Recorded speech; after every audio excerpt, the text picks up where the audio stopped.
Hello, আমার এই ছোট্ট ভিডিওটা দেখার জন্য সবাইকে অনুরোধ রইল। তো চলো শুরু করা যাক।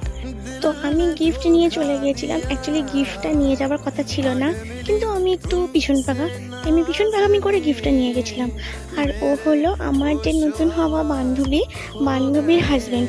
দেখো কি সুন্দর ডেকোরেশন করেছে, তাই না?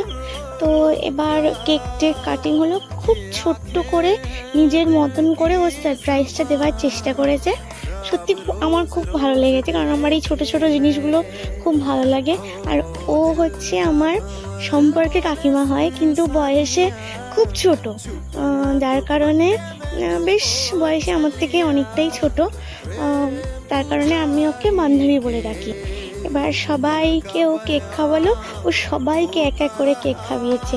তো আমার বান্ধবী ওর হাজবেন্ডকে একটা নিজের সাধ্য মতন একটা সারপ্রাইজ গিফট দিয়েছে, যেটা আমি জানতাম আর ওর শাশুড়ি জানতো। তাছাড়া আর কেউ জানতো না, এটা খুব সারপ্রাইজ ছিল।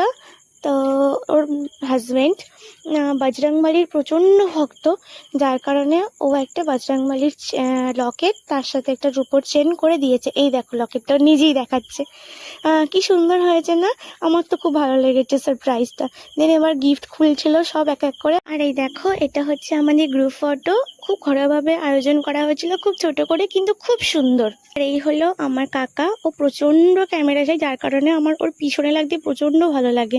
আরও অনেক কিছু ছিল, চাটনি, পাঁপড়, পায়েসটা তুলেছি, আর অনেক কিছু ছিল, তো আমি তুলতে ভুলে গেছি।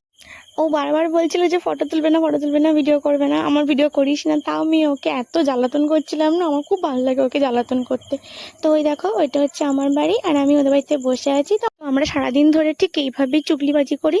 তো এই ভিডিওটা শেষ হচ্ছে এখানে। দেখা হচ্ছে একটা নেক্সট আলতু ফালতু গল্প নিয়ে।